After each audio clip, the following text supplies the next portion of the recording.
Olá, tudo bem com vocês? Caríssimos, espero que estejam todos bem. Neste momento é o momento de estarmos em casa, mas jamais o momento de desistirmos dos nossos sonhos. Então, caríssimos, vamos dar continuidade ao nosso estudo. Eu preparei uma revisão para vocês dentro do conteúdo que foi trabalhado no primeiro semestre.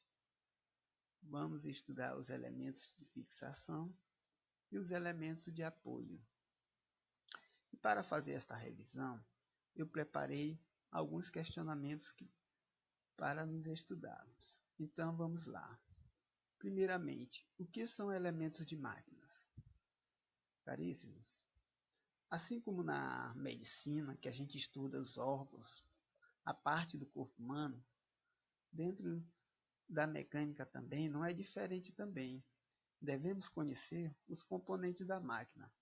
E esses componentes, eles foram divididos em 5 partes, como fixar, apoiar outras peças, transmitir potência, realizar vedações ou conferir certas elasticidade ou equipamento ou outros componentes. Então, caríssimos, vamos dar continuidade ao nosso estudo. E quais são esses elementos? Os elementos foram classificados, como eu falei anteriormente, em 5 partes. São eles elementos de fixação. Dentro da subclassificação nós temos parafusos, rebites, porcas, arruelas, anéis elásticos, entre outros, que nós vamos estudar mais na frente detalhadamente. Elementos de apoio, que nós temos as buchas, os mancais, os rolamentos, os guias. Elementos elásticos, nós temos a mola de compressão, mola de torção, nós temos a mola do grampeador que a gente usa em casa, nós temos o alicate, nós temos a prensa, entre outros elementos elásticos.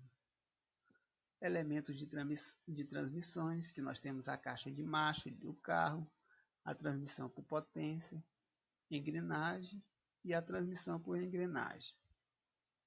E por último nós temos os elementos de vedação, que são os anéis de borracha, retentores, juntas, entre outros. Vamos dar continuidade aqui. Quais são os tipos de uniões que existem nos elementos de fixações? Caríssimos, primeiramente, vamos entender o que é elemento de fixação. Se você vai fazer uma caixa de papelão, possivelmente usará cola, fita adesiva ou grampo para unir as partes da caixa. Por outro lado, se você pretende fazer uma caixa ou um engrenado de madeira, usará pregos ou tachas para unir as partes. No nosso mundo da mecânica, é necessário unir peças, unir chapas, unir perfis. Qualquer construção, por simples que seja, nós fazemos a união das peças entre si.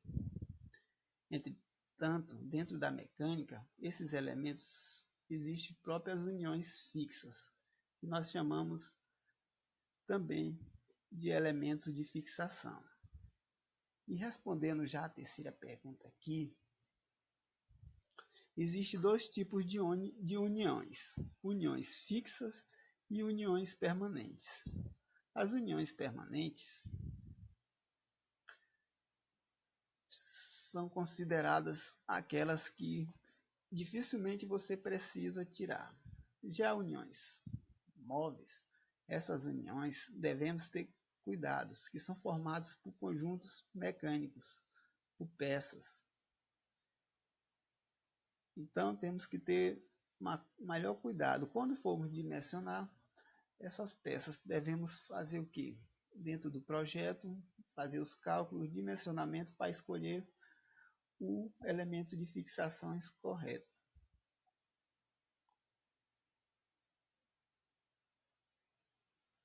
E quais são esses elementos de fixações móveis. Vamos conhecer agora eles. A porcas. A porca é uma peça de formação prismáticas ou cilíndricas. Geralmente elas são metálicas com furo roscado, no qual se encaixa o parafuso ou uma barra roscada. A porca ela sempre está ligada ao parafuso. Assim, existem porcas que servem tanto como elemento de fixação, como também elas podem também servir como os elementos de transmissão. E nós temos o segundo elemento, que é a arruela, que é um disco metálico com furo no centro, e o corpo do parafuso passa por esse furo.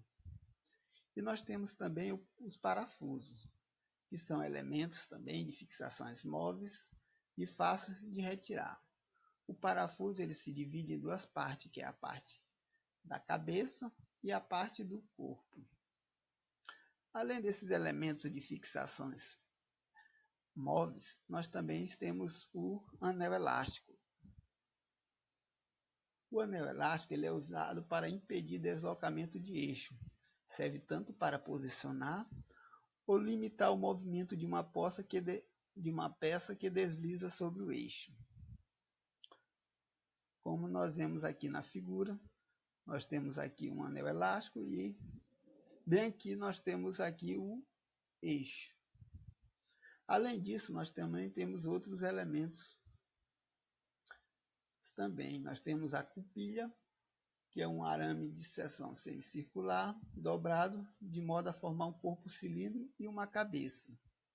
Nós também temos a cavilha, uma peça que une, que não é articulada. Essa peça, se você observar muito, tem muito dentro de guarda-roupa, onde faz a união de uma madeira com a outra. É muito comum, acredito que todos já viram a cavilha.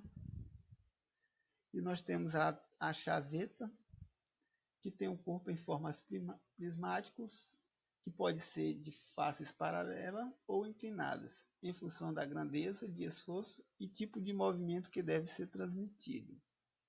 Nós também temos o pino, que são usados como junções resistentes. Bom, agora nós vamos conhecer um pouco a união permanente. Como eu falei anteriormente, esse tipo de união, uma vez instalada, você não pode mais retirá-lo sem que fique inutilizado, porque no momento que eu faço uma solda, que eu arrebento aquela solda, aquele material ali vai estar totalmente inutilizado, assim como o rebite também, que não tem mais como eu unir. Diferente das uniões móveis, né, que eu tiro um parafuso e eu posso colocar de novo. E partindo já para a quarta questão, dentro do nosso estudo, vamos conhecer um pouco mais sobre o segundo elemento, que é o elemento de apoio de máquina. Os elementos de apoio ele consiste de acessórios auxiliares para o funcionamento da máquina. Ou seja, sem esses elementos de apoio, muito dificilmente a máquina funcionaria. E eles se classificam em 4 tipos. A bucha. Vamos entender mais o que são buchas. As buchas existem desde que passou a usar transporte com rodas e eixo. Ou seja, desde o tempo lá da antigo, quando existiam as primeiras rodas, já existia a bucha. Até nos dias de hoje. Ela é bastante usada no carro de boi, né? E qual é o objetivo da bucha? Justamente é diminuir o atrito, porque o homem sempre teve dificuldade com atrito. Então ele procurou sempre que a máquina se sofisticando cada dia mais para diminuir o atrito. Então um dos principais objetivos da bucha é diminuir o atrito da roda. E esse atrito, a solução encontrada, né, foi esse anel metálico, né, entre o eixo e a roda, chamado bucha.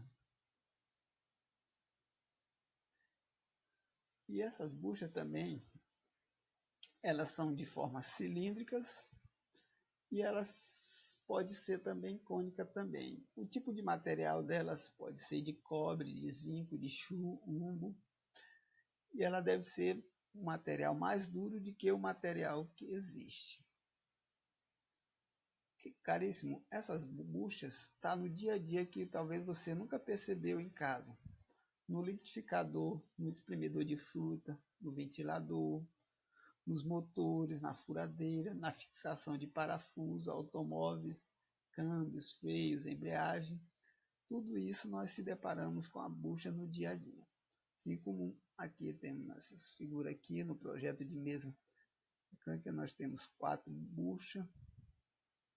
Aqui também na parte da suspensão do carro e vários outros equipamentos que é aplicado à bucha no dia a dia.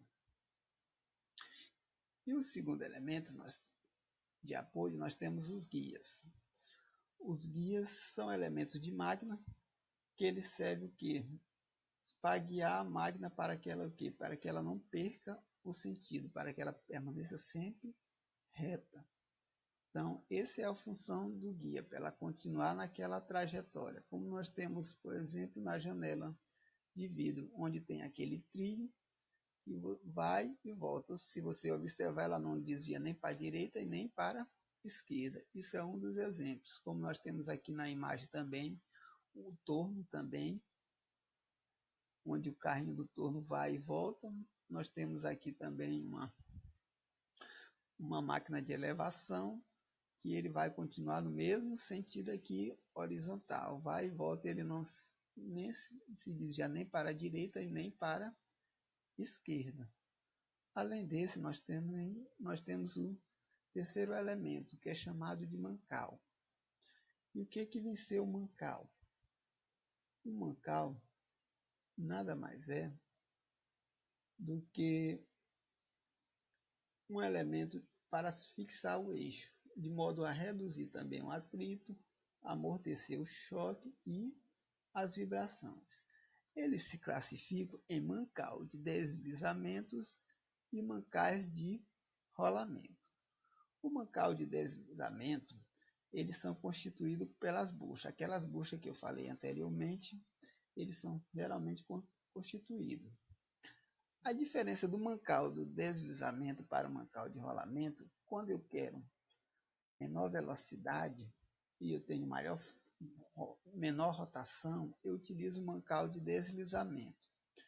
E quando eu quero maior rotação, maior velocidade, eu utilizo o mancal de rolamento. O rolamento, acredito que vocês já estão familiarizados, porque nos carrinhos de rolimão, né, mais conhecido, carrinho de rolimão, eles foram utilizados. Então, caríssimo, essa foi a nossa revisão e vamos continuar nosso estudo, continuar em casa, estudando, trabalhando dentro do nosso conteúdo e desejo a vocês boas férias e fique em casa.